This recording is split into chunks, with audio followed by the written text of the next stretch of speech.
Assalamualaikum, apa kabar semuanya? Kembali lagi bersama kita di channel Pelita Malam. Sebelumnya jangan lupa subscribe, like, dan share untuk membantu kita berkembang lebih jauh. Oke guys, langsung ke cerita. Nah, cerita kali ini adalah melanjutkan kisah pengalaman SEREMPKL di rumah sakit. Jadi itu yang dialami Agus dan Roni. Sekarang aku mau lanjutin ceritanya Sasa. Ini satu shift sama Mega. Oke, jadi, aku Sasa. Malam itu aku bantuin di gudang farmasi. Intinya aku disuruh rapihin beberapa obat dan perlengkapan di gudang. Katanya disesuaiin aja sama yang sebelumnya agar gak ribet nyari atau ngambilnya. Untungnya aku gak sendirian, aku ditemani sama dua orang yang tentunya sudah lama kerja di sana. Sebut aja namanya Bu Siti dan Mas Aji. Karena saking baiknya, aku dikasih beberapa ilmu juga sama mereka yang masih berhubungan dengan obat-obatan. Aku ngerapihin sambil nanya juga, ini obat khusus buat apa? Ini obat baiknya gimana? Semua dijelasin merinci loh. Singkat cerita, aku udah selesai nih bantuin di gudang. Karena merasa lapar, aku lanjut buat makan. Kebetulan di sana ada beberapa camilan. Jadi aku gak harus keluar atau pesen makan online. Lumayan kenyang, aku senderan di kursi ruang jaga, sambil ngecek daftar pasien hari ini. Ternyata lumayan banyak juga yang masuk per hari ini. Tiba-tiba ada mbak perawat datang, dia nanyain ke aku. "Dek bisa bantu gak?" Tanya mbak perawat. "Oh bisa, mbak," jawabku. Kemudian aku tanya, "Bantu apa mbak?" Katanya ada pasien baru masuk, dan dapat di ruangan lantai 3. Aku disuruh nyiapain ruangannya. Oh iya, aku kasih tahu dulu, jadi ruangan itu ada 6 kamar yang disekat pakai horden. Pas sampai ruangan, ternyata ada 3 pasien di dalam, lengkap dengan keluarga yang nungguin.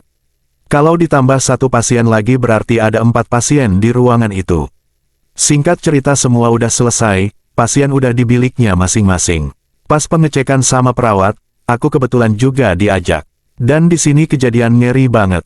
Kita masuk ruangan, pengecekan, ngobrol dikit sama keluarga yang nunggu, ngasih tahu kalau nanti ada masalah yang berhubungan dengan pasien bisa pencet aja tombol daruratnya.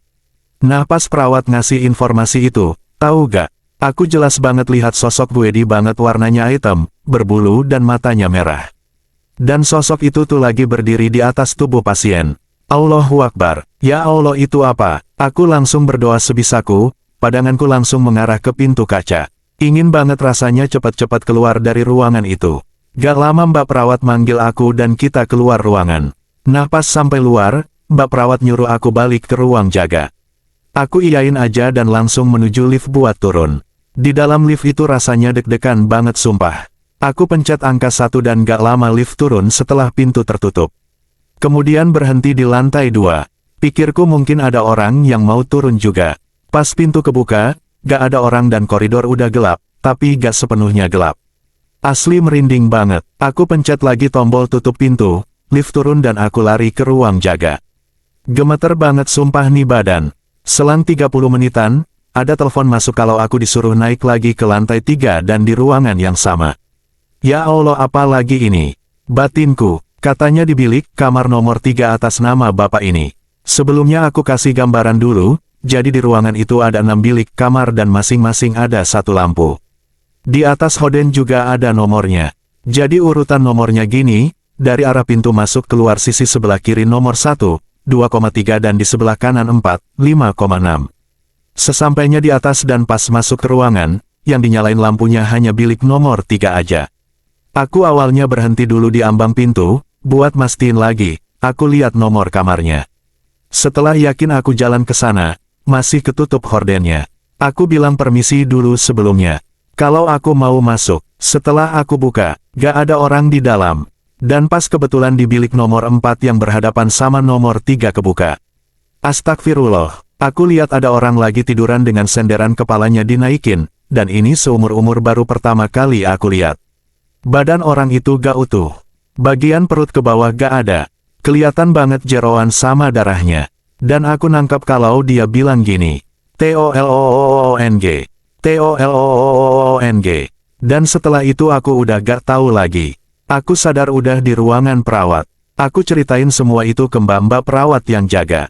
Biarin mereka ketakutan, tapi emang kenyataannya gitu. Dan itu Mega juga ikut nengokin aku. Oh iya, di situ juga aku nanya, siapa yang nelpon nyuruh aku naik ke lantai 3, dan gak ada yang tahu siapa yang nelpon. Aku sampai mikir, setan kok bisa sih ngerjain kayak gitu. Setelah kejadian itu aku sakit panas selama 3 hari, aku izin gak masuk.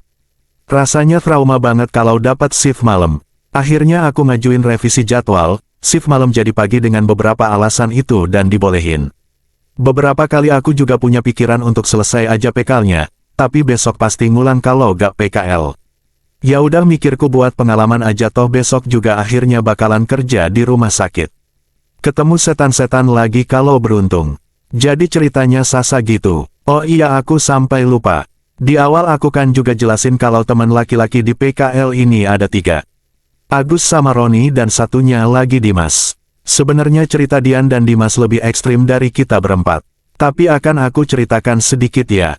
Karena saking banyaknya kejadian yang dialami Dian, Dimas dan Mega. Aku ambil yang menurutku masih bisa diterima nalar aja. Itu karena Mega pernah ngomong sebelumnya. Kalau Dian sama Dimas itu ada yang jaga. Dan itu mereka juga tahu. Sedikit cerita aja kejadian Dian. Dian. Jadi kejadian di siang hari. Kebetulan ada pasien yang harus refill infusnya, karena udah hampir 8 jam. Aku sama Mbak perawat disuruh gantiin, karena ada 2 pasien yang harus refill. Kita bagi tugas. Sesampainya di ruangan, kebetulan di kelas VIP 3. Pasiennya bapak-bapak. Tok, tok, tok. Selamat siang, Pak. Siang, Sus. Loh kok kesini lagi? Ada yang ketinggalan ya? Jawab seorang wanita parubaya yang nunggu di dalam kamar. Kayaknya istrinya. Kesini lagi. Heran aja. Lagian aku baru aja masuk. Oh pasti ada yang gak beres, nih. Batinku. Tapi aku gak langsung kaget. Aku tanyain dulu istrinya. Takutnya kalau aku jawab yang tidak-tidak, malah nakut-nakutin pasiennya. Gak gitu konsepnya. Jadi ketika aku dengar istrinya bilang gitu, aku udah sadar kalau ada yang gak beres. Pasti ada sosok yang menyerupaiku, masuk sebelum aku. Nah bener aja, jadi pas aku ngobrol sama istrinya, kebetulan aku menghadap ke pasien dan istrinya membelakangi pasien. Di situ ada sosok perawat yang tiba-tiba aja nampakin wujudnya ke aku. Dia senyum, asli senyumnya manis banget. Itu kalau cowok yang lihat pasti bisa naksir, deh. Sumpah. Kemudian aku jalan mendekat ke arah pasien, sekedar nanyain kondisi pasien, terus basa-basi. Kemudian aku lihat tuh infusnya, dan bener aja udah diganti. Aku alasan aja kalau mau cek lagi TPM-nya, udah sesuai apa belum. Dan udah bener ternyata. Kemudian aku pamit keluar. Ketika di luar, sosok perawat gaib tadi juga ngikutin aku keluar. Katanya mau bantuin aja. Ya boleh aja bantu, tapi kalau yang ngalamin kayak gini suster atau perawat lain, ya mungkin akan beda cerita. Wah kakak, langsung aja ke ceritanya Dimas. Dimas, kalau ceritaku pas PKL ini sebenarnya gak seserem kalian. Aku gak ngalamin apa-apa, cuman setiap hari ketemu setan aja. Masak mau diceritakan semua, kata Dimas sambil ketawa. Iya juga sebenarnya, karena Dimas ini emang indigo dan ada yang jaga, jadi dia biasa aja kalau ketemu setan di rumah. Sakit, dan saking biasanya, dia sampai nyuekin. Katanya ganggu banget baunya. Aku juga menghindari banget kamar mayat. Kenapa? Karena gak nyaman. Aku kasih gambaran aja ya gak nyamannya gimana. Contohnya kayak gini. Kamu seorang artis Korea terkenal dan lagi ke Indonesia jalan-jalan, ternyata penyamaranmu diketahui para fansmu. Apa yang terjadi? Kamu dikerubungi banyak orang dan diajak foto bareng. Itu contoh enaknya. Kalau contoh gak enaknya, kamu dirubungi setan yang tahu kondisi tubuh dan baunya kayak apa dan dimintain tolong buat nyariin anggota tubuhnya yang hilang, itu gimana rasanya? Gak cuman satu aja tapi banyak kek. Nah paling itu aja yang bisa aku ceritain. Makanya, Mega, Dian dan Dimas itu diem aja kalau di rumah sakit ini banyak yang ganggu. Kalau sebelumnya diceritain dulu sama mereka, mungkin akan beda cerita lagi nantinya. Entah gak fokus atau parahnya gak jadi PKL. Ya mungkin segitu aja pengalaman kami dulu waktu PKL di rumah sakit ini. Saya Putri mewakilin teman-teman yang lain mau ucapin makasih banget buat antusias teman-teman juga yang udah mau baca kisah horor kami. Oh iya pasti dari kalian ada yang mikir gini, ini beneran apa enggak? Aku gak maksain kalian buat sepenuhnya percaya. Tapi bagiku karena kita hidup sama, mereka, itu berdampingan, ya aku percaya.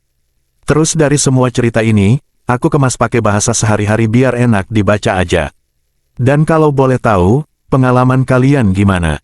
Tulis aja di komentar, pasti nanti aku baca. Makasih. Satu lagi, setelah selesai PKL dan seiring berjalannya waktu, kami lulus dan sekarang kami bekerja di rumah sakit juga. Semoga dari kisah ini bisa menjadi hiburan dan pembelajaran untuk kita semua. Sekian dan terima kasih. Oke guys, sekian cerita dari kami. Kita kembali esok hari di jam yang sama ya. See you.